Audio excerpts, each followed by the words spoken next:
అందరికీ నమస్కారం. నేను మీ రవితేజ, మీరు చూస్తున్నారు city drive world. Dear friends, ఈ మధ్య నాకు రెగ్యులర్గా ఒక క్వశ్చన్ అని చెప్పేసి చాలా మంది నన్ను రైజ్ చేస్తున్నారండి.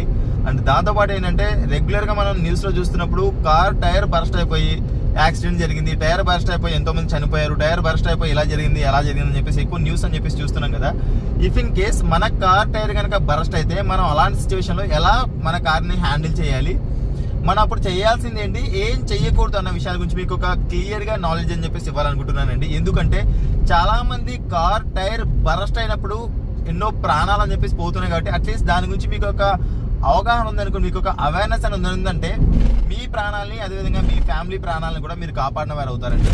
ఫస్ట్ ఆఫ్ ఆల్ గుర్తుంచుకోండి, మీరు ఎప్పుడైనా అంటే ఆల్రెడీ మనకు సమ్మర్ కూడా స్టార్ట్ అయిపోయింది కాబట్టి ఓవర్ హీట్ అని చెప్పేసి టైర్స్ అవుతూ ఉంటాయి. అలాంటి సిచ్యువేషన్లో కనుక మీరు ఈ విషయాన్ని అయితే మీరు గుర్తుంచుకోండి. అండ్ ఫస్ట్ థింగ్ ఏంటి అంటే టైర్ బరస్ట్ అయిందని చెప్పేసి తెలిసిన వెంటనే ఇమ్మీడియట్గా మీరు స్టీరింగ్ వీల్ని ఖచ్చితంగా టైట్గా హోల్డ్ చేయండి. అండ్ మీ పక్కన ఎవరైనా ఉన్నట్లయితే కనుక పక్కన ఉన్న వారికి చెప్పండి హజార్ లైట్ని ఆన్ చేయమని చెప్పేసి. ఓకే, ఎప్పుడైతే హజార్ లైట్ ఆన్ చేస్తామో వెనక వచ్చే వారికి కూడా అర్థమవుతుంది సంథింగ్ ఏదో జరుగుతుందని చెప్పేసి. వారు కూడా అలర్ట్ అవుతారు. మీకు ఇక్కడ వెనక నుంచి వచ్చే వెహికల్ నుంచి ఇంపాక్ట్ అనేది జరగకుండా మీ ప్రాణాలని అంటే మీరు ఫస్ట్ ఆఫ్ ఆల్ మీరు ఫ్రంట్ నుంచి వెళ్ళేసేసి ఎలా ఫ్రంట్ నుంచి వెళ్తున్నప్పుడు మనం ఎలా మన వెహికల్ని కంట్రోల్ చేయాలి, ఎలా ఏంటి అని చెప్పేసి మీకు చెప్తాను. అండ్ వెనకలు వచ్చే వాళ్ళు కూడా అర్థం అవ్వాలి కదా మన వెహికల్ అవుట్ ఆఫ్ కంట్రోల్ అవుతుందని చెప్పేసి. అలా అర్థం అవ్వాలంటే ఇమ్మీడియట్గా హజార్ లైట్ అని చెప్పేసి అయితే మీరు ఖచ్చితంగా ఆన్ చేయండి. మీరు చేయలేకపోయినా కూడా స్టీరింగ్ అనేది గట్టిగా హోల్డ్ చేయమని చెప్పేసి చెప్పాను కదా, పక్కన ఉన్నవారు చెప్పండి ఖచ్చితంగా హజార్ లైట్ అని చెప్పేసి ఆన్ చేసుకోమని. ఇమ్మీడియట్గా అంతవరకు కూడా ఎవరైనా రియర్ సీట్లో కూడా లేదా ఫ్రంట్ కో ప్యాసింజర్ సీట్లో అయినా కూడా సీట్ బెల్ట్ పెట్టుకోలేదంటే ఖచ్చితంగా సీట్ బెల్ట్ పెట్టుకోమని చెప్పేసి చెప్పండి. ఫ్రాక్షన్ ఆఫ్ సెకండ్స్లో సీట్ బెల్ట్ అని చెప్పేసి పెట్టుకోవాలి. 80% మన కార్లో కూర్చున్న వెంటనే 5 మంది ఉంటే 5 మంది కూడా సీట్ బెల్ట్ పెట్టుకోవడం అనేది మ్యాండేటరీ అండి. గుర్తుంచుకోండి, నేను సుత్తి చెప్తున్నాను అనుకోవద్దు, సొల్లు చెప్తున్నాను అని చెప్పేసి అనుకోవద్దు. చాలా మంది ప్రాణాలు కోల్పోతున్నారు. దానికోసం మీకు ఒక అవేర్నెస్ క్రియేట్ చేయడానికి మాత్రమే ప్రతి పిన్ పాయింట్ ని కూడా మీకు గుచ్చి మరి నేను చెప్తున్నానండి. ఓకే, నెక్స్ట్ మీరు చేయాల్సింది ఏంటి అంటే ఎప్పుడైతే మీరు 60 km స్పీడ్ లేదా 80 స్పీడ్కి వెళ్తారో 60 km స్పీడ్కి ఎప్పుడైతే రీచ్ అవుతారో అప్పుడు ఎట్టి పరిస్థితుల్లో కూడా సింగిల్ హ్యాండ్ తోటి అయితే వెహికల్ డ్రైవ్ చేయొద్దు. చాలా మంది ఏంటంటే ఇలా రిలాక్స్డ్గా ఇలా పడుకొని ఇలా డ్రైవ్ చేస్తూ ఉంటారు. అలాంటి సిచ్యువేషన్ ఏంటంటే ఫర్ ఎగ్జాంపుల్ మీ కార్ అనేది లెఫ్ట్ సైడ్ టైర్ బరస్ట్ అయిపోయింది అనుకోండి, మీకు లెఫ్ట్ సైడ్ అనేది ఛాన్స్ అని చెప్పేసి ఉంటుంది కొంచెం రోడ్డుకి వెళ్ళడానికి కూడా. ఓకే, అదేవిధంగా రైట్ సైడ్ టైర్ బరస్ట్ అయిపోయింది అనుకోండి, మీరు డివైడర్ క్లోజ్గా ఉన్నారనుకోండి, అప్పుడు ఏమవుతుందంటే రైట్ సైడ్కి ఇమ్మీడియట్గా పుల్ చేసి డివైడర్ ఎక్కిపోయి అటువైపు వెళ్ళే ఛాన్సెస్ అని చెప్పేసి ఉంటాయి. కాబట్టి ఎట్టి పరిస్థితుల్లో కూడా గుర్తుపెట్టుకోండి, టైర్ బరస్ట్ అవుతుందా లేదా అని చెప్పేసి మనకు తెలియదు కాబట్టి, ఎలాంటి సిచ్యువేషన్ ఎప్పుడు వస్తుందో మనకు తెలియదు కాబట్టి బోత్ హ్యాండ్స్ అన్నది మాత్రం ఖచ్చితంగా మనం హైవేలో వెళ్తున్నప్పుడు స్టీరింగ్ పైన ఖచ్చితంగా హోల్డ్ చేసుకోవాలనేది మాత్రం మర్చిపోకండి. నెక్స్ట్, టైర్ బరస్ట్ అయిపోయింది అన్న వెంటనే చాలా మంది ఏం చేస్తుంటారంటే ప్యానిక్ అయిపోయి బ్రేక్ అప్లై చేస్తూ ఉంటారు. సో ఎట్టి పరిస్థితుల్లో కూడా సడన్ బ్రేక్ అని చెప్పేసి మాత్రం వేయకండి. ఎట్టి సడన్ బ్రేక్ కాదు, అట్లీస్ట్ బ్రేక్ పెడల్ ని మాత్రం ఎట్టి పరిస్థితుల్లో అక్కడ అప్లై చేయకండి. మీరు అక్కడ చేయాల్సింది ఏంటంటే ఓన్లీ యాక్సిలేటర్ పెడల్ మాత్రమే రిమూవ్ చేయండి. ఆల్మోస్ట్ మీకు వెహికల్ స్పీడ్ అనేది రెడ్యూస్ అవుతూ ఉంటుంది.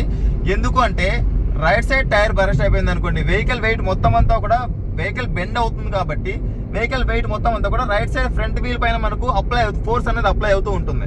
అలాంటి సిచ్యువేషన్ లో మీరు బ్రేక్ అప్లై చేశారనుకోండి ఇంకా ఈడ్చుకెళ్ళిపోయే ఛాన్సెస్ అని చెప్పేసి ఎక్కువగా ఉంటాయి. ఈ విషయాన్ని అయితే మీరు గుర్తుంచుకోండి. మీరు ఇక్కడ ఫస్ట్ చేయాల్సింది ఏంటంటే స్టీరింగ్ వీల్ ని బోత్ హ్యాండ్స్ తోటి మనం హోల్డ్ చేసుకోవాలి. నెక్స్ట్ చేయాల్సింది ఏంటంటే బ్రేక్ ని ఎట్టి పరిస్థితుల్లో కూడా అప్లై చేయకూడదు. అండ్ దీంతో పాటు మనం చెక్ చేసుకోవాల్సింది ఏంటి అంటే వెనక నుంచి ఏమైనా వెహికల్స్ వస్తున్నాయా లేదా అన్న విషయాన్ని కూడా మీరు గుర్తుంచుకోండి. అండ్ ప్యానిక్ అవ్వకూడదు. ఫస్ట్ ఆఫ్ ఆల్ ఇక్కడ మనం చేయాల్సింది ఏంటి అంటే ప్యానిక్ అవ్వకోకుండా ఇమ్మీడియట్ గా వెహికల్ స్పీడ్ అనేది కొంచెం రెడ్యూస్ అవ్వగానే మీరు సింగిల్ హ్యాండ్ తో హోల్డ్ చేయగలుగుతున్నారు అని చెప్పేసి వెంటనే ఫస్ట్ ఆఫ్ ఆల్ మీరు ఇమ్మీడియట్ గా థర్డ్ గేర్ కి వెళ్ళడానికి అయితే ట్రై చేయండి. థర్డ్ గేర్ కి వెళ్ళిన వెంటనే ఆల్మోస్ట్ వెహికల్ స్పీడ్ అనేది అయితే రెడ్యూస్ అవుతుంది.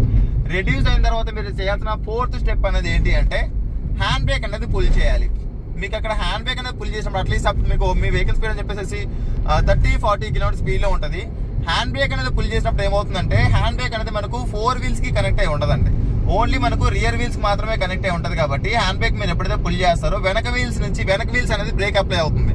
దానివల్ల మనకు వెహికల్ స్పీడ్ అని చెప్పేసి రెడ్యూస్ అవుతుంది. ఆల్మోస్ట్ మనకు చాలా వరకు 10 లేదా 5 స్పీడ్కి వచ్చేస్తుంది. అప్పుడు మీరు కంప్లీట్గా హ్యాండ్ బ్రేక్ని పుల్ చేసి పక్కకైతే ఆపుకోవచ్చండి.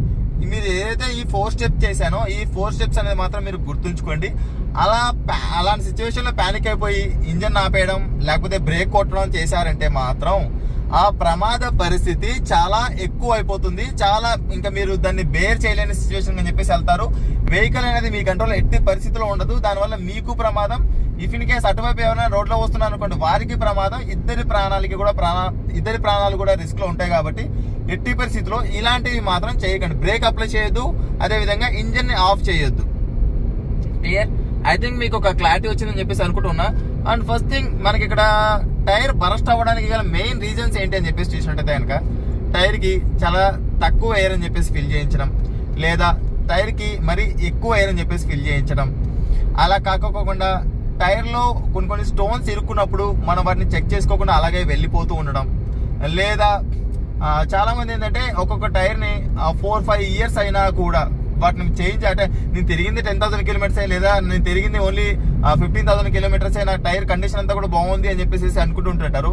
బట్ మనకి అక్కడ ఏంటంటే టైర్ అనేది ఎప్పుడైతే మనం యూజ్ చేయకుండా ఉంటామో, యూజ్ చేయకున్నప్పుడు ఏంటంటే దానికి ఉన్న స్వభావం అన్నది కోల్పోతుంది, అంటే గట్టి పడిపోతుంది. మనకి అక్కడ ఫ్రిక్షన్, మనకి ఏదైతే టైర్కి ఉండాల్సిన స్వభావం ఉంటుందో ఆ స్వభావాన్ని కోల్పోయి మనకి అక్కడ చిన్న చిన్న పగుళ్ళు లాంటివి అయితే ఏర్పడే ఛాన్సెస్ అని చెప్పేసి ఉంటాయి. అలాంటి పగుళ్ళు ఏర్పడినా కూడా మనకు టైర్ బరస్ట్ అయ్యే ఛాన్సెస్ అని చెప్పేసి ఉంటాయండి. ఈ విషయాల్లో అయితే మీరు గుర్తుంచుకోండి. తక్కువ ఎయిర్ ఫిల్ చేయించొద్దు, ఎక్కువ ఎయిర్ అని చెప్పేసి ఫిల్ చేయించొద్దు. లేదా టైర్ లో కనుక మనకి ఏమైనా చిన్న స్టోన్స్ ఉన్నట్లయితే కనుక వాటిని అయితే రిమూవ్ చేస్తూ ఉండండి అప్పుడప్పుడు, మీకు ఎప్పుడైతే వీలుంటుందో అప్పుడప్పుడు. ఎవ్రీ వీక్ అయినా కూడా టైర్ ప్రెజర్ అయితే మీరు చెక్ చేసుకుంటూ ఉండండి. సో రైట్ ఫ్రెండ్స్, మీకు ఒక క్లారిటీ వచ్చిందని చెప్పేసి అయితే అనుకుంటూ ఉన్నాను. టైర్ బరస్ట్ అయినప్పుడు మనం ఎలా హ్యాండిల్ చేయాలి, ఏం చేయకూడదు అన్న దాని గురించి మీకు ఒక క్లారిటీ వచ్చిందని చెప్పేసి అనుకుంటున్నా. అండ్ ఇంకొకసారి స్టెప్ బై స్టెప్ అయితే చెప్తున్నాను మీకు. ఫస్ట్ హజార్డ్ అని చెప్పేసి ఆన్ చేయించండి, మీరు చేయొద్దు. అండ్ స్టీరింగ్ ని గట్టిగా హోల్డ్ చేసుకోండి. బ్రేక్ అప్లై చేయొద్దు third step. And fourth step చేసి యాక్సిలరేటర్ పెడల్ ని రిమూవ్ చేసేయండి. వెహికల్ స్పీడ్ అనేది తగ్గిన వెంటనే మీరు సింగిల్ హ్యాండ్ తో హోల్డ్ చేయగలుగుతున్నారు అన్నప్పుడు, మీకు రైట్ సైడ్ టైర్ బరస్ట్ అయిపోయింది అనుకోండి, మీరు లెఫ్ట్ సైడ్ ఎక్కువ ఫోర్స్ అని చెప్పేసి అప్లై చేయండి. లెఫ్ట్ సైడ్ పుల్ చేయడానికి ట్రై చేయండి. అదే లెఫ్ట్ సైడ్ టైర్ బరస్ట్ అయిపోయింది అనుకోండి, రైట్ సైడ్ పుల్ చేయడానికి చెప్పేసి ట్రై చేయండి. ఎట్టి పరిస్థితుల్లో మీరు లెఫ్ట్ సైడ్ కే వెహికల్ ఆపడానికి ట్రై చేయండి, గుర్తుపెట్టుకోండి. రైట్ సైడ్ అని చెప్పేసి ఇమీడియట్ గా వెహికల్ అయితే స్టాప్ చేయొద్దు.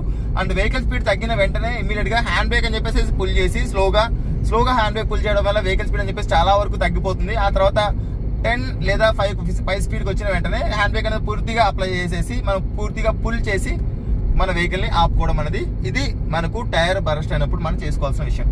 అదే మనకు రియర్ టైర్ బరస్ట్ అయిపోయి అనుకోండి, పెద్ద ప్రాబ్లం అనేది లేదు. ఎందుకంటే రియర్ టైర్స్ కి స్టీరింగ్ అనేది కనెక్ట్ అయి ఉండదు. If in case tyre burst అయిపోయినా కూడా ఉన్న చోట స్లో అవుతుంది తప్ప ఎక్కువ ఇంపాక్ట్ అనేది అయితే మనకు ఉండదండి. ఈ విషయాన్ని అయితే మీరు గుర్తుంచుకొని నోటీస్ లో ఉంచుకుంటారని చెప్పేసి అయితే నేను మీకు ఒక క్లారిటీ ఇస్తున్నాను.